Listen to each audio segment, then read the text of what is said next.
Welcome to Around Town, happening what's going on in the greater Concord area. I'm your host, Dick Patten, and it's a pleasure to have with me, I should say Mr. Travelogue himself, or Mr. Concord himself, but Mr. Steve Duprey, who definitely makes things happen. It's an honor to have you here. I mean, Well, I called and you were gone to, Barbados. You got to change your answering machine. Yeah, I probably should. Because it says, well, listen, I'll be gone from February to March something. And oh yeah, I probably should update that. Yeah. Or either that or just stay in Barbados. Why would you want to stay in a place? Great country. One of the great countries in the world. 284,000 people. It's been independent about 53 years. It has the highest living standard in the Caribbean. Who are they independent from? England. Oh, really? And the highest living standard in the Caribbean. They have about a median income that's about 73% of the median European Union income. So there's some poverty there, but it's not the abject poverty you see other places. It hasn't had a hurricane in 30 years. It's too far south. It's got great water, great sewer system, universal education, a lower infant mortality rate than the United States. They have a universal health care that's very basic, but it smartly directs its efforts towards young people instead of old geezers like me and you. So, great country, great place to visit. But it was fun to be back. I came back in time for all of the snowstorms. Why did you come down? What brought you there in the first place? Actually, there was a fellow by the name of Don Napton, who was the late Don Napton, who was in Hillsborough, New Hampshire, was a builder. He somehow found this sort of old plantation, and he developed it into cottages. And Susan Duprey had started going there almost 50 years ago with her family, and then our family started going about when our kids were growing up about 15 years ago. So I'm going to be the one-man tourism bureau for Barbados. It's friendly, it's safe, it's got great beaches, has direct flights on JetBlue right from Boston. It's a great country to visit if you. It's a little bit longer ride than Florida, but it's wonderful. Well, all I can say is, as far as airports go, if somebody wants to do something, they need to straighten out P's.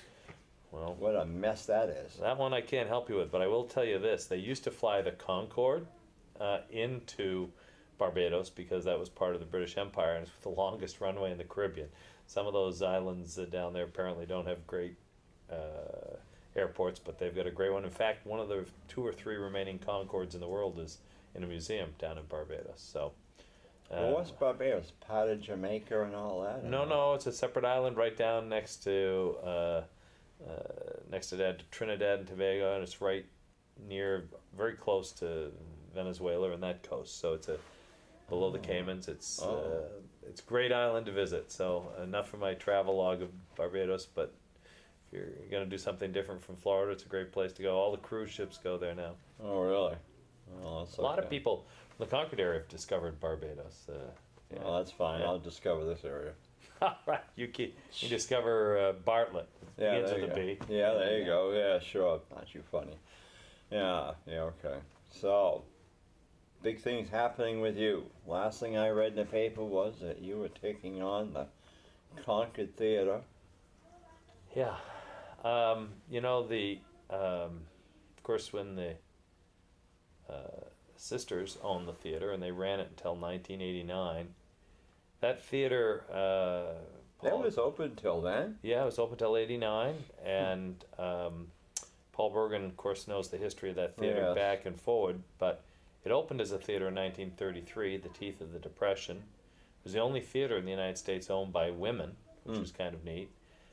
Before then, in the 1800s, it had been a baking company Norris Baking Company, they baked hardtack to put on trolleys to take down to the train station and ship to the troops, the Union troops. And the oven doors, a couple of the oven doors are still there. And then it was owned as a private theater from 33 to 89. And then the Asniv family bought it. It was part of their real estate holdings in the area, and we're very fortunate they did. In fact, I heard from Arthur Asniv that his family had put that building under agreement 3 days before Z. Wasserman, who used to own the Sears, now where Capitol Commons is across the street, had called up to try and purchase it because he wanted to knock it down for parking. Fortunately, that didn't happen. And even though the Asnives never really got a chance to develop it, they really did a great job for this community, making sure that it wasn't torn down, and they kept it up. And I'd been calling Arthur probably, I think Wendy Keeler told me 6 years or 7 years in a row saying, would you like to sell? And they really didn't want to sell it because it touches so many of their other holdings in that area. But this past year and a half, when Concord Steam went out of business, they decided they were amenable to selling. I don't know anything about the theater business. I don't want to be in the theater business. I have a good friend, Alex Ray, who owns the Flying Monkey up in Plymouth as a little performance theater. But we've got a great little cultural district with a cultural hub of New Hampshire, I would argue. Too bad we couldn't have moved the Courier Museum up here, then we'd have it all. But it just made sense to try and save it, and it turned out that my lawyer, Richard Uchida, who's now left Concord, and he's the vice president up at Colby College, was also chairman of the board of the Capitol Center. I've been involved with the Capitol Center and done 2 or 3 terms on the board of trustees and helped raise the money when they got going in their next capital campaign. They are undergoing a capital campaign. Everybody should contribute if you love your theater. And they were going to build a 100-seat theater behind Governor's Hall. And they were going to spend approximately $2 million for that. Richard said, how about would you be willing to maybe work with the Capitol Center? I said, sure. I don't want to own a theater, so I said, let's see if we can work this out. They were going to raise $2 million for a 100-seat theater. Now they're going to raise $3.5 million, but they're getting a 300-seat theater with a bar and a performance area and frontage on Main Street. So the problem is that project is almost $5.5 million. It's a good shell, but that's it. And in order to do that, well, that means we had to come up with more money. I think you know from my work on a couple of other projects that we have a specialty in understanding what they call the new markets tax credits. Yeah. And we work very hard with Mascoma Community Development Entity, and we're going to get approximately $2 million of tax credits. And I bought the buildings because we had to do it when the tax law was changing here right at year end, you know, the congressional tax plan. And we're lining up the financing. Capitol Center's out working hard on the donors, working with my architectural and engineering team. And I'm going to build it for them and make sure there are no cost overruns, no construction risk. And then I'm going to deed it to them. Actually, I'm going to deed it to them before then.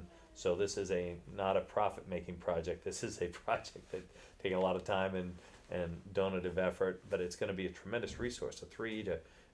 These seats will telescope so that you can have a flat floor. You could put high-top tables in there. You could do banquets in there of a certain size. And a lot of people like to go to concerts, and a lot of performers now like to play at concerts where people stand up for the concert, particularly young people like that. And that will attract a whole different level of act. The other thing it does for the Capitol Center is when they have an act booked down in Governor's Hall, they can't really have one up on the main stage because they need that space. Where is Governor's Hall? It's as you walk into the Capitol Center for the Arts, that ground level, straight ahead, where you go to get your candy bar. Yeah. They have function rooms there. Well, they'll frequently book small acts down there, music acts. But if you book a small act down there for Tuesday night, and then 3 weeks before then, some big liner is coming through on their way to Montreal, and you can't book them on short notice. So by separating those, that helps the Capitol Center with their economics. So it's going to add us another venue. We were very successful. The Cap Center asked me to go out and help them fundraise too, and we can't say too much right now, but we got a very significant donor who's going to take the naming rights for a period of time and help with the fundraising. And if all goes well, and there are some hurdles, I mean, we could stumble and we don't have the tax credit yet. You're in a competition. I think we're looking pretty good, but it's going to be one of those efforts that goes on right up until the last minute. If all goes well, we'll close July 1st and then start construction shortly thereafter. And about 10 months later, so about February of 19, the Capitol Center should have another venue. It will allow them to do almost another 100 to 130 or 40 events more a year, which is great for our restaurant, great for the people who work in restaurants. Add some more nightlife to Concord. So that's going on. I mean, I'd like to see more shows like the Palaces got down there. Mm-hmm. Man, you know, they had Mame down there. Not Mame. Well, they had Grease down there for quite a while. The wife went down to see it with her sisters down there. But Mamma Mia, that's right. That's coming in. That's down coming there. in. but they don't come here. And it's because the capital isn't, they can't sell it out. No. The Palace is much theater, and those are sort of home. I mean, they use professional actors, but they produce a lot of their own shows. The Capitol Center gets bigger shows, tends to get a lot bigger shows, and obviously, I don't know much about that business, but they like playing. Certain acts like to sell more tickets, playing bigger things, bigger houses, but. It'll give the Cap Center more diversity. It'll give them a Main Street presence.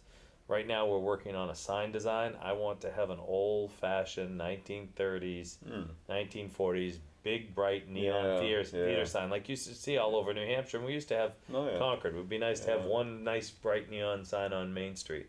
So we're working on that, and we're continuing on the courthouse. Merrimack County Courthouse, the new courthouse, is coming along very well. It's funny when we tore down the old deeds building, the concrete deeds building in front, and get rid of the trees. I actually had 3 people come up to me, and I thought they were kidding at first, and say, this was in January, and say, wow, I can't get over how quickly the new courthouse has gone up. And at that point, we only had foundations in the back for the new courthouse. I said, well, it will look nice when you can see the shape of it. And they said, no, the courthouse. And I go, yeah, we haven't built it. And they go, oh, well, what's that building up there on the hill? Literally, there were people who would drive by that courthouse, and because the trees were there and the administration building was blocking, they just never really noticed it. Now, with all those buildings gone, it's really standing out. It's a beautiful old building, and it's going to be very useful. The county will save taxpayers a lot of money. I worked in that building. Right. When I first started dispatching, I was in that building. Yeah. The old courthouse. Yeah. And there used to be a driveway up in and around the back there. You had the whole grassy knoll there. Before they put parking there. Huh? Before they put the parking there. What do you mean parking there? Behind the courthouse used to be a parking lot. Yeah, but in front of the courthouse was this nice big grassy knoll that there was a driveway that went up in front. Right.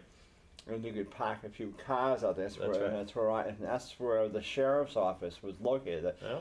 The second or third year I was there, because Boutwell's was across the thing, and you could look out and see what was going on Main Street. Because we were upstairs, up on the top, on the back side. And then they moved us down to the first floor, so the sheriff's office had that whole first floor on that side. Dispatchers on those front windows. Yeah, I remember that. Then we went down to the basement, down to the hole. Well, now that is a parking lot, so people in the courthouse will be able to look out and see that. So that's nice. Yeah. We're there today. I think there were about 65 workers on site. We had a tough winter. It was pretty cold in January. If you drove by, there were some very talented and very strong people hanging steel in that bitter cold weather. But now it's making good progress. That should be done in September. We hopefully might pick up a few weeks, so that one's going too. So, Mr. Overseer, or Mr. Seer of everything, what in the heck is going to happen to the mall? Well, I think the mall is going to be a great opportunity for some development company, probably a regional development company or a national development company with a lot of financial strength. To do what? Well, there are a whole range of things you can do. If it were me, and it won't be, I would cut the mall down in chunks and make it more like a neighborhood shopping experience like you see at the Merrimack Outlet Mall. So we've got 500,000 feet there. I think you could probably cut some what I call holes in the mall and cut that down to 300,000. And then what I think should be done is that you should use all that parking that's around the side and build housing, another apartment project. You do condominiums, and that will bring some life. Why don't you bring in a Cinemagic theater? It's hard to get theaters to, the theater business is a tough business. I mean, I go to Hooksett to do because I like the way the seating is down there and everything else. It's Cinemagic. Yeah. But what happens there is the owner of the mall would simply lease the space and Cinemagic builds it out. Maybe there's a demand here. I don't know anything about that business, but clearly it's sad how it is. I mean, it is, but welcome to the world of Amazon and online shopping. Oh yeah, that's what it is. Amazon's aptly named, and it's a struggle even for local shoppers to survive. But somebody will figure out a way to reposition that. I think it's going to require or involve housing. I think the last sort of major apartment project of any size, of course, up on this side of town was Alton Woods, when that was built in 81 through 86. They've got that other new big apartment complex behind Target. Yes, I guess it is target. That's all full. It is all full? Yeah. Really? Full. But isn't that 55 and older? That is. So I think there's demand there, but when you're asked the sort of general question, what do you do with a mall that's got a lot of land and 500,000 square feet of building, it's going to take a combination of uses, and it's going to take... There are companies around this country, like the company that currently owns it, that buys these malls that are in distress and then figures out how to reposition them. But it takes a lot of capital and a lot of patience, and you've got to really understand what the right thing to put in that market is. But I think good things will come come of it in a while. I mean, look at the fact the DeMonte family's out doing more shops, so there is retail that survives. So, I can't say what's going to happen to the mall. I don't know, but I think that somebody will redevelop it, and it will ultimately be repositioned and be a success. I mean, it's almost too bad they don't make some of those stores go into the mall or over that way instead of tearing down all this green space and putting in now little strip places all through the Loudon Road. Yeah, again, I wouldn't pretend to know anything about retail management. That's not what I've ever done in my past, but the fact that the mall is struggling and then these smaller neighborhood centers that you see across the street apparently are doing very well tells you there's something different about people don't like being in the mall or whatever it is. I don't know. It's, the city had it assessed for $75 million at one point not too long ago. Now it's down to $10 million. You could not build a fifth of that mall or 100,000 square feet for $10 million if you had to do all the site work, the land work, the drainage, the sewer, and then build it. So it's clearly worth more than it costs, but it's hard to figure out what to do with those. It'll take a regional or a national developer who specializes in that. But I think in the long run it'll do very well and it'll get repositioned. Well, it's too bad because I'm saying it was when it first opened, it was booming. Right. Well, you remember when Steinbach was up there. Then, of course, they had to build on for Circuit City, which to me, whatever. But, so then, the Halloween store comes in once a year for about 2 months, then bye, they're gone. Retailing's very different. Who knows? I suspect it'll be a combination of uses out there. Yeah. And, like I say, there are firms that are starting to develop or developing the expertise to reposition these malls nationally. Sooner or later, I've got to believe that will be an attractive target. I hope so, anyway. And then, of course, again, back to Main Street. I'm still thinking about that whole thing because, as I was telling the police chief, he was on today for a show, and that the big trucks are parking in the middle of the street, and it's fine. They got to park somewhere, but you can't see sometimes people that want to cross from the other side if you're up this side. Right. It's tough. It's really a little bit tough there. Well, that's the exact same problem we had when we had 2 lanes. If you were headed north and a truck were parked, stopping at crosswalk, and you were in that right-hand lane closest to the curb. Yeah, I think I understand the trucks need to park there. I think as a community we can do a better job policing the trucks and try and get more of the deliveries before 8 or 8:30 in the morning or after 4 in the afternoon. I understand there are some who can't. Yeah. The other thing we do, and I think I've seen a number of merchants who've been very helpful with this, the trucks should not park close to a crosswalk. Well, yeah. If they park, there's there are a number of spots where there's a big distance between crosswalks. If they park in the middle, then you as a driver can see. And I know a number of retailers who instruct their regular delivery trucks to make sure they park not near a crosswalk. So that's an education process. Yeah. The other thing that has been, the law of unintended consequences is the state law makes the city put the yellow lines down both sides of the curbing.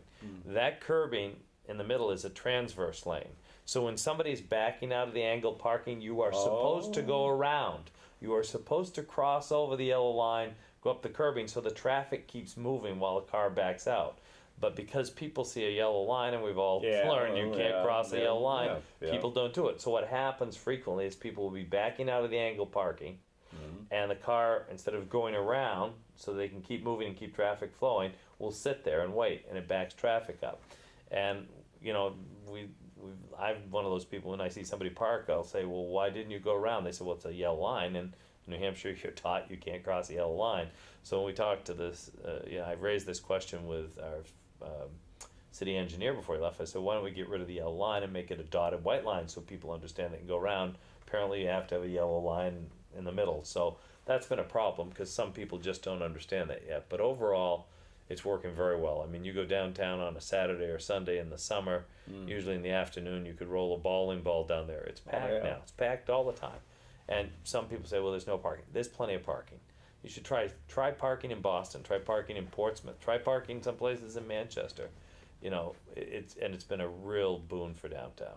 And how do you feel about the train maybe coming back up here? Well, I have mixed feelings. It'd be nice. Well, I love the idea, but when they did the study, and I participated as one of the businesses was asked for input on the study. You know, the train can never go. They're planning the train to go 65 miles an hour. You can drive faster than that. I heard that. Yeah, and then so when I asked the experts if we had the best tracks in the world, what's the fastest we can go? And according to whatever the National Railroad Safety, whoever the regulators are, that's 79 miles an hour. Maybe at that price, if there was an express train, you'd see people taking it. I don't think it needs to come to Concord, but I think if it comes into Manchester, then Concord will feel the benefit. Just like, frankly, we feel the benefit when General Electric moved into Boston, and now Amazon's adding 3,000 jobs to Boston, and that's not even... Are they definitely going there? No, this isn't for their national... This is just they're adding as part of their regular. So there are a lot of jobs in Boston, and when there are jobs in Boston, there are some companies who then migrate to New Hampshire, and, you know, frankly, that's been one of the reasons we've had the economic success we have when you compare us to Maine and Vermont. So if the train is feasible, it's certainly something a lot of the millennial generation like that, rather than owning a car. I think there are a lot of obstacles and it needs a lot more study. If we're going to build it, you should build it right so that it's not slower than a bus or a car. No, they've got to go for... Obviously, they've got to upgrade those tracks there now. And Nashua is trying on their own, supposedly going to have their own, supposedly, down there. We'll see. But the tracks are a mess. The tracks are a mess. We've never maintained the corridors. No, they've got to keep up with them, but they just, whatever. So I don't know whether the economics are there, but it's certainly, if it were, and were economically feasible, it'd be a boon economically. If you look at every place that's extended train service, it does attract a lot of jobs in different ways. I got upset at the legislature the day they took the vote because it really upset me wicked. Because, you know, you got the yo-yos that are sitting there. Down, down, down. And I said, are you handicapped? Are you disabled? They wouldn't answer me. There's not one bus company in this state that is a handicapped accessible. Right. There's not one. Right. And I say, oh, well, yeah. Tell me where it is. I'd like to see it. Yeah. No, there isn't. Not for the long haul, not to Boston. So I said, that's why I want to train here, because it does, handicapped people and disabled can get on there and be able to ride to Boston or New York City or beyond. Because I said, the buses, I can't get on the bus anymore because I can't get up those steps. You know, it's terrible trying to get, and so they looked at me like, oh. Well, I said, well, I hope for one day maybe you'll find out what it's like to be disabled and see how you like it. 70% of Americans, when we were studying Main Street, and we now have one of the most ADA accessible main streets north of Washington, the statistics we were given by the Disability Rights Center said that 70% of adult Americans at some point in their life will either have a temporary or permanent mobility disability. Yep. Whether it's you break your hip, you break your leg, you're on crutches for 2 months, or you're in a wheelchair, or you know, whatever. When you think, that's more than half the population. Now, some it's only for a week, some it's for the rest of their lives, but you need to design not only vehicles and buses to be accessible, but main streets. Well, I'm telling you, because, you know, it's hard. I mean, I never thought myself I'd be the day where I'm now using a walker to get around and all this stuff. Even at the State House, you've got so many ignorant people up there. They won't even move out of the way. If they're on that ramp to go up into Representatives Hall, and you're coming up, they don't pay no attention to it. Well, I'll leave that to you. I can't handle that one. I try and stay out of that State House, you know. Oh yeah, sure. You got a private suite up there, I'm sure. the Steve Duprey No, suite. no. What is your role now in the national one? You used to be on national. No, I'm on the national committee still. I'm the Republican National Committee man, and my job is threefold. Vice President. No, and my job is to make sure we protect the first in the nation primary. Yeah. That's job number one. Yeah. If you're the Democratic National Committee people or the Republican, we both do that in our each parties. But the Republican National Committee job is to protect the primary and be a good host when we have a primary, and we are neutral. We treat all candidates equally, whether they're incumbents or not. So everybody has a fair shot, whether the least well known or the least well funded. And then third, to make sure, argue at the table to make sure New Hampshire gets its fair share of resources, which is usually people and money, from the National Committee to help our in-state candidates. Because I thought, sure, you had a private room in the White House. No. Although my good friend Ryan Previs was the first chief of staff, but he's now out of government. Which Well, we can suggest you. But, no, I think that's probably okay. I think we're fine here in New Hampshire, but that does make a good point, though. It doesn't make any difference whether you have whether it's John Lynch or Maggie Hassan or Chris Sununu or John Sununu. New Hampshire government works well because it's so approachable. If you have a problem with a commissioner or a department, most of the departments are pretty responsive and try and solve the problem. We're lucky.